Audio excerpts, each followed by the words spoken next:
Laboral. 1:17. ¿Cómo están? Buenas tardes. ¿Qué tal, Pamela? ¿Cómo estás? Muy bien, muy bien. Retomando el trabajo informativo, hemos estado siguiendo atentos la exposición de la Premier Mercedes Arauz, pidiendo el voto de confianza en el Congreso de la República. Difícilmente no se lo darían, creo yo, ¿no es cierto? No, con la llegada de Mercedes Arauz se ha puesto paños fríos en una relación que se ha caracterizado por ser permanentemente conflictiva entre el Ejecutivo y la fuerza dominante en el Congreso, que es Fuerza Popular. Pero el nombramiento de Mercedes Arauz fue bien recibido. Y también puso paños fríos a un tema particular sobre el que nuestro invitado de esta tarde, Fernando Tuesta Soldevilla, politólogo de la Universidad Católica, escribe en un diario local. Quedó como en suspenso cómo se interpretaba la censura al gabinete Zavala, si era o no la primera censura de las dos que la Constitución política peruana le faculta al presidente, al Parlamento, y luego, si venía la segunda, el presidente de la República tiene la potestad de cerrar el Congreso y convocar a nuevas elecciones. Ahí hubo como una especie de interpretación auténtica del fujimorismo, que finalmente tiene la sartén por el mango para hacer y deshacer en el Congreso. Así que vamos a conversar un poco de esto, de si hay o no, si cree o no que va a haber voto de confianza, pero sobre todo de este tema, de las herramientas que la Constitución le da al Parlamento y al Congreso para manejar el tema político, el equilibrio de poderes y la fiscalización. Fernando, ¿cómo estás? Buenas tardes. ¿Qué tal? Buenas tardes, ¿cómo están? Gracias por la invitación. A ver, he estado leyendo con atención tu artículo. Tú no dudas de que hoy se le va a dar el voto de confianza a Mercedes al gabinete. Sin duda. Sin duda. Sin duda, sí. Absolutamente seguro. Por dos razones. Sí. La primera, que la que tú has señalado, no habría por qué no dárselo. Es un gabinete que recién ha juramentado. No existe ningún argumento, digamos, racional como para que no se lo dé. Eso por uno. Y lo segundo tiene que ver ya con supervivencia política. Es decir, si es que no se le da el voto de confianza, el presidente puede, no debe, puede disolver el Parlamento. No cerrar, como muchas veces lo usan como sinónimo. No se cierra.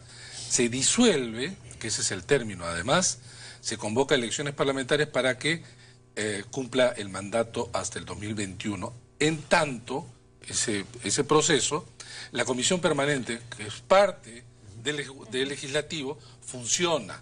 No es que se cierra y todo el mundo se va a su casa, no. Es solamente un periodo transicional. Claro, que ahora, en el 79 lo hacía el Senado. Así es. Y ahora lo hace la Comisión Permanente. Así es. Y entonces, la idea del artículo es justamente lo que acabas de señalar. Dado estas circunstancias, han aparecido en primer lugar unas propuestas como para modificar. Así es. Dos, ya no por vía constitucional. En otros casos se ha adelantado que habría que modificar el reglamento del Congreso para que en realidad estas herramientas pierdan eficacia. Lo que no se quiere entender, o quizás se desconozca, es lo siguiente. El Perú es el país de todos los países de América, no solamente América Latina, de América, que siendo sistemas presidencialistas, tiene la mayor cantidad de mecanismos de los sistemas parlamentarios. Y entonces ahí viene el problema. Ahora, no es de ahora, es toda una construcción histórica mal diseñada. En Europa existe también la figura del primer ministro, pero allí el primer ministro es el jefe de gobierno. Gobierna, acá no, acá gobierna el presidente. Claro. El primer ministro es un coordinador, portavoz, etcétera. Nada más. Allá forma gobierno en tanto y en cuanto se crea una mayoría absoluta en el Parlamento, sea por un partido o por un conjunto de partidos. En consecuencia, el gobierno nunca es minoría en el Parlamento. Es por eso incluso que cuando se requiere determinado número de votos para solicitar una interpelación e incluso una censura, es un número relativamente bajo porque es una minoría. Eso se ha incrustado en nuestro diseño institucional. Entonces tienes cosas como que el presidente no tiene mayoría en el Parlamento.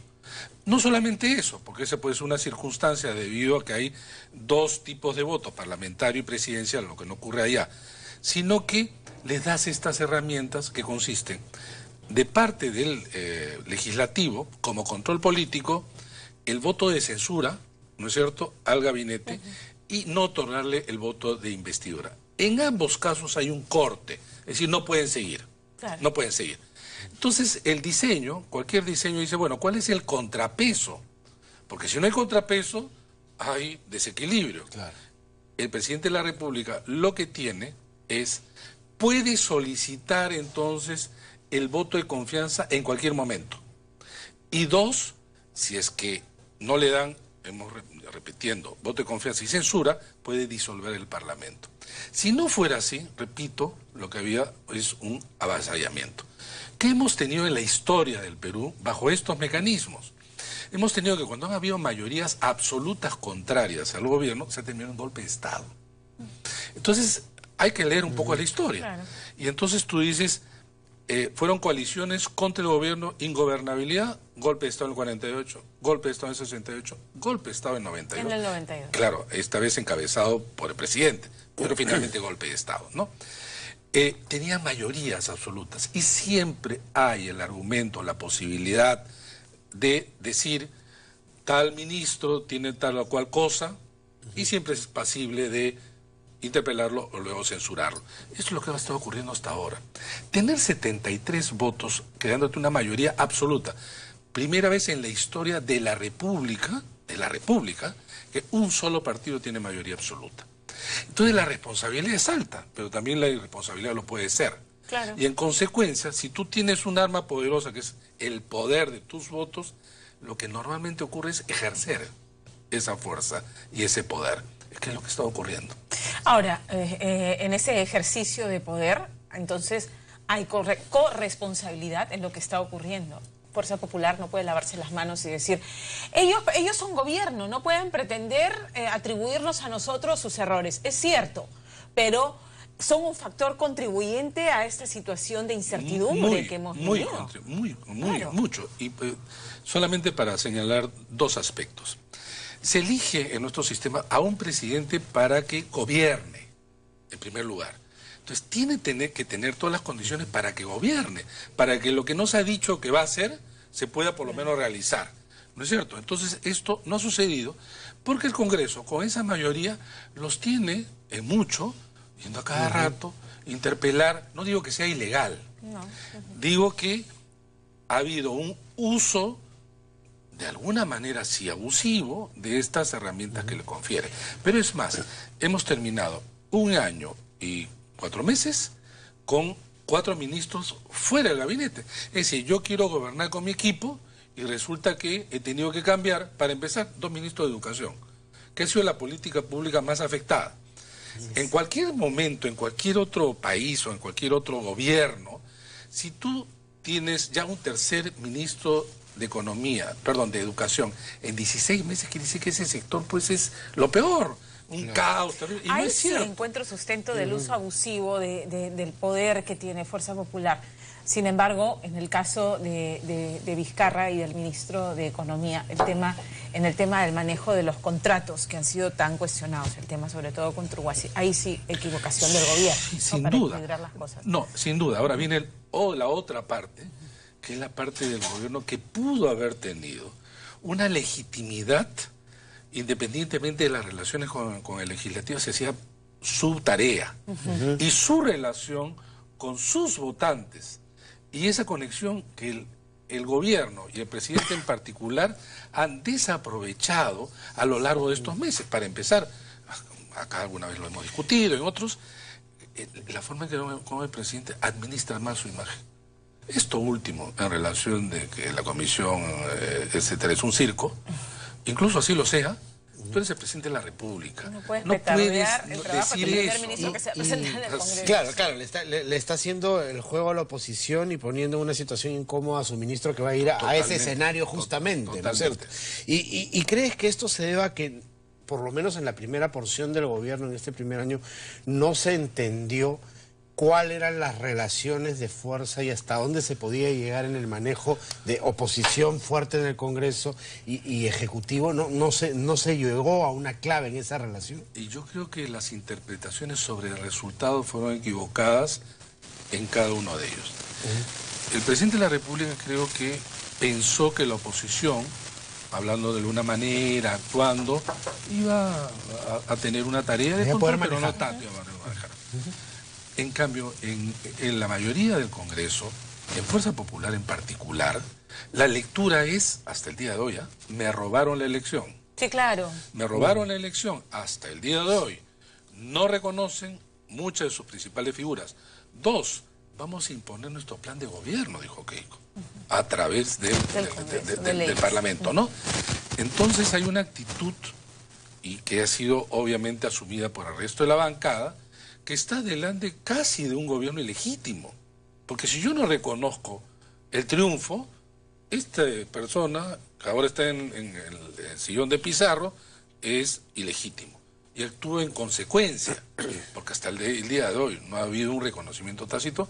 Él ganó las elecciones, nosotros tenemos mayoría, pero respetamos y no hay vuelta a quererle, ¿no? Pero cada rato salen declaraciones de que en realidad le robaron la elección, es un conjunto de fuerzas que van desde medios de comunicación, el antifujimorismo, más los organismos electorales, un complot, ¿no? Una conspiración para que no llegue, ¿no? Es que en medio de ese panorama no, o sea, ni la oposición hace uso de esa mayoría para poner agenda política, ni el Ejecutivo logra plasmarla tampoco, porque finalmente nos enfrascamos en este enfrentamiento permanente y no vemos lo que todos los peruanos esperan. Okay, ¿cuáles son los grandes proyectos? ¿Cuáles son la reactivación económica, generación de empleo, los megaproyectos que iban a ser destrabados y que no resulten un fracaso como el tema de Conturhuasi, por ejemplo?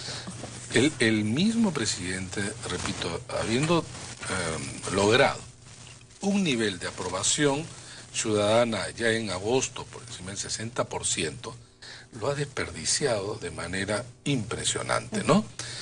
Él tiene la mayor responsabilidad, porque también la responsabilidad es a quién nombras, en qué sectores también, los ministros, los encargados, finalmente políticos, no el gerente, pues, el encargado político del sector. No han cumplido mucho de ellos las expectativas, bajo la idea pues que el buen profesional, el buen técnico, y que los hay, y de mucha valía, son los que encabezan los sectores. Y en esta correlación de fuerzas, ¿estás obligado a hacer ese listado mirando de que se pueda o no agradar al frente? Mira, yo creo que... políticamente, de repente...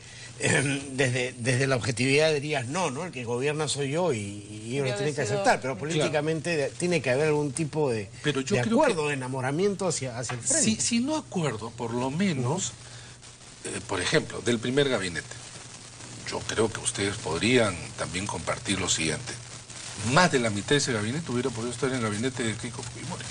Sin duda. Muchos, porque las diferencias no son programáticas, ¿no? En segundo lugar, eso ya es, digamos, una ventaja para niveles de mejores relaciones. Porque no estamos hablando, pues, que, no sé, pues, el Frente Amplio logró el gobierno. Estamos hablando de un partido que están, efectivamente, concuerdan en un espacio de acuerdo muy amplio, muy amplio. Estamos hablando de un partido que están, efectivamente, concuerdan en un espacio de acuerdo muy amplio, no poco, muy amplio. Acordémonos además que Pedro Pablo Kuczynski apoyó en el 2011 a Keiko Fujimori. Y entonces acá nuevamente estos son de alguna manera también los rezagos del resultado del 2016. Estos son los rezagos. Pero como yo dije, esto es lo que Fuerza Popular siente. Por el lado del gobierno le han dicho, ¿sabes qué? Incluso en plena campaña, su gente probablemente cercana es, ¿sabes qué? No, en la segunda vuelta no hay que ser muy severo. No te enfrentes. No, en la segunda vuelta es de aquí, en todas partes del mundo, enfrentamiento. Claro. El voto que tú pierdes yo lo gano y viceversa. Acá no hay más. Y de la misma manera, por ejemplo, censuran a Saavedra. No hay que hacer más, no lo defiendo tanto, ¿no? Si no lo defiendo tanto, quizá le perdonen la vida. No, el otro lado, ya no es un tema de que ellos son los malos de la película, porque yo estoy absolutamente seguro que si el APRA hubiera tenido 73 votos, o el Frente Amplio, o cualquiera, hubiera hecho más o menos lo mismo. Es quien tiene el poder. Y entonces allí sí, la cosa es bastante complicada. Además, si ves en el otro lado un gobierno débil. Porque una cosa es ser confrontacional, otra cosa es ser firme, ¿no? Y entonces la gente tampoco percibe un presidente firme.